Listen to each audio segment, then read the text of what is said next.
Hello everyone and welcome to Tammy's Yarn House.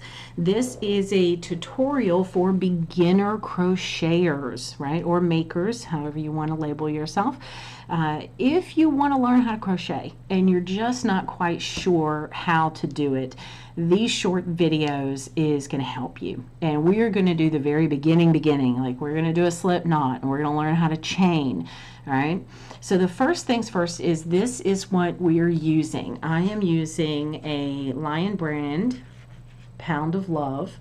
Okay, I'm not sponsored by this yarn. This is just something that I had on hand. Okay, this is a 4 worsted weight. Okay, number 4, and the hook size is a 6 is what is recommended for this yarn. I'm using a 6.5 because it will be a little more loose and you can see the chains a little easier. So for visual purposes, I'm going to use a 6.5. Okay, so there are many different ways to do a slip knot. This is how I was taught as a child. And so whatever is comfortable, right? Whatever's comfortable for you. If you already know how to do a slip knot, you know, and it's comfortable for you, go for it. Stick with it, okay? This is just something that I had learned when I was a child and I stuck with it. So I'm going to take my yarn in my 2 finger, my thumb and my index finger. I'm going to hold my yarn and I'm going to wrap it around. I'm going to wrap it around my index and my middle finger and I'm going to come back around and I'm going to make this X. See how I made that X? Let's do this again. I'm going to wrap it around my 2 fingers and I'm going to make this X. Look at that. I'm going to take my hook and I'm going to go under the first and over the second. Okay? I'm going to go under the first and I'm going to grab the second and I'm going to pull it through. There we go. Look at that. There's our slip knot. Already on our hook. There's our slip knot. We're ready to go. So we're going to begin our chain. We're going to do what's called a yarn over. Okay? You're going to pull your yarn over your hook and you're going to pull it through that loop. Yarn over on your hook and you're going to pull through this loop. And again, yarn over and pull through the loop. Now you see how I'm turning my hook? All right, I think it's just natural to turn your hook when you're yarning over, right? It's just natural to do that. But when you want to pull through, you see this groove on your hook? See that?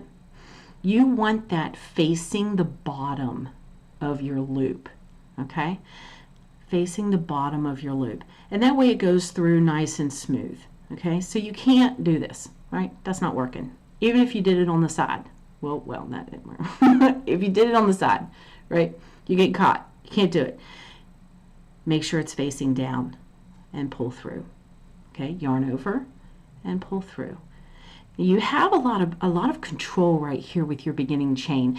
Some patterns will require the beginning chain to be just a little more loose, okay, than normal. When you're doing a chain and you want to make a pattern, what you want is you don't want your beginning chain to be so tight, because what's going to end up happening is your blanket is going to be really short, right, in the beginning, and then as you crochet it's going to get more loose, right, because you're more comfortable and it's going to be more loose, and then you're going to have this blanket that is shaped, you know, incorrectly. It's too tight at the bottom, it's nice and loose at the top, and you know, you'd have to start over because there is no way to fix that. There's absolutely no way to fix that.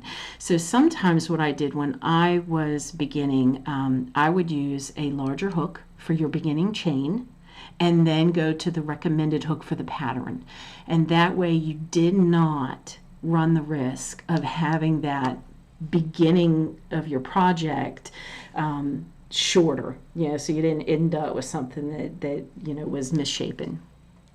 All right, so let's do this again. Yarn over and pull through, and yarn over and pull through. Now here's how you recognize your stitches. Okay, they're V's. They look like V's. You see this? They look like V's. Okay, so we've got 1, 2, 3, 4, 5, 6, 7, 8, and 9. Let's not forget this beginning chain. This counts, definitely. Sometimes it can get hidden, and that's okay. Make sure that you get that beginning chain. What does not count is the loop that's on our hook. This doesn't. This never counts. This does not count. This is just a placeholder for your hook. It doesn't count. These chains are your actual beginning pattern. Okay, so practice that. Get your tension right, whatever you're comfortable with, and enjoy.